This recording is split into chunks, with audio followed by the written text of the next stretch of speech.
আম্মু দেখতে ভীষণ সুন্দরী ছিলেন। আম্মুর বিয়ের আগে প্রায় স্বপ্ন দেখতেন লম্বা জুব্বা পরা কয়েকজন হুজুর এসে আম্মুকে নিয়ে যেতে চাইতেন।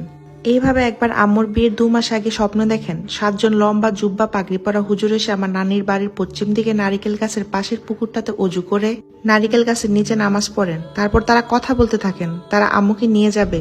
এমনকি তারা আম্মুকে ঘর থেকে কোলে করে 7জন একসাথে নিয়ে কোথাও যাচ্ছিলেন।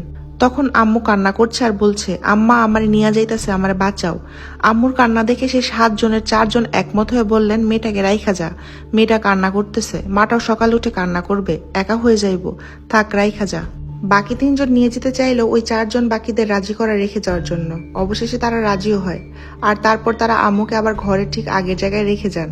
আম্মু তখনও ঘুমের মধ্যে কান্না করছিল বলে নানি কান্নার আওয়াজে উঠে আম্মুকে জিজ্ঞেস করেন, কি হয়েছে? আম্মু তখন স্বাভাবিক হয়ে সব খুলে বলে। পরদিন নানি আম্মুকে একজন কবিরাজের কাছে নিয়ে গেলে কবিরাজ একটা তাবিজ দিয়ে বলেন সেটা সবসময় সাথে রাখতে। অবশ্য নানি কবিরাজের কথা তেমন পাত্তা দেয়নি। তারপর 2 মাস পর আম্মুর বিয়ে হয়ে যায়। বিয়ের পরবর্তী কিছুদিন সুন্দরভাবে কাটলেও একটা সময় থেকে আম্মু লক্ষ্য করেন সময়ের সাথে আম্মুর শরীর খারাপ হচ্ছিল। কিছুদিন সুস্থ আর তারপর কিছুদিন অসুস্থ। এভাবে অসুস্থতা যেন পিছু ছাড়ছিল না আম্মুর।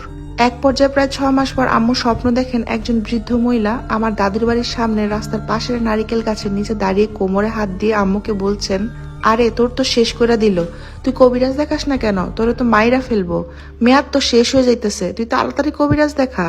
আম্মু এই স্বপ্নেরও তেমন গুরুত্ব দিলেন না। এভাবে কেটে যায় প্রায় আরো 1 সপ্তাহ। এরপর আবার একদিন ওই বৃদ্ধ মহিলা আম্মুর স্বপ্নে আসেন। ঠিক একই জায়গায় একইভাবে দাঁড়িয়ে কোমরে হাত দিয়ে বলেন, তুই এখনো গেলি না, তোরা তো শেষ করে ফেলবো, তুই তাড়াতাড়ি যা। এবার আম্মু বিষয়টা নিয়ে ভাবলেন, তিনি নানুকে জানালেন এই ঘটনা। নানু আবার আম্মুকে নিয়ে সেই কবিরাজের কাছে গেলে তিনি আম্মুকে দেখে জানান আম্মুকে কালো জাদু করা হয়েছে, যার মেয়াদ আর প্রায় 1 মাসের মতো ছিল।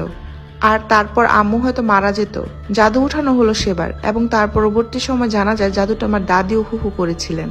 এর মাঝে আর বেশ কিছু ঘটনা ঘটে যায় আম্মুর সাথে। যেমন কবিরাজ আম্মুর বিয়ের আগে যে তাবিজ দিয়েছিলেন সেটা দেওয়ার সময় বলেছিলেন সেটা শরীরে না রাখলে আম্মুর সমস্যা হবে। বাস্তব জীবনে হয়েছে তাই। মাঝে মাঝে আম্মুর শরীর খারাপ করতো, সারা শরীর ব্যথা করতো, মনে হতো কেউ শরীরে মারামারি করছে। অনেক কবিরাজ দেখে অনেক চিকিৎসা করা হলেও কিছুদিন ভালো থেকে আবার আগের মতো হয়ে যেত। তখন সাল 2011 কিংবা 12 হবে। আমার ছোট ভাই অসুস্থ হয়, ওকে ঢাকা হাসপাতালে নিয়ে যাচ্ছিলাম রিক্সা করে। রিক্সায় আমি আর আম্মু, ছোট ভাই। সেই সময় মাউতেল যাওয়ার আগে একটা ছোট ব্রিজ পড়তো। রিক্সাটা ওই ব্রিজে ওঠার আগে খেয়াল করলাম ব্রিজের সামনে একটা চায়ের দোকান, এবং সেখানে 3জন জুব্বা পাগড়ি পরা হুজুর বসে চা খাচ্ছেন। এটা আমরা সবাই খেয়াল করেছিলাম সে সময়। আমাদের বহন করা রিক্সাটা ব্রিজে উপরে ওঠার সাথে সাথে এত জোরে বাতাস আসলো যে রিক্সাটা হেলে পড়ে গেল। আম্মু নিচে এবং আমরা 2 ভাই বোন আম্মুর উপরে পড়ায় আম্মুর ডান হাতটা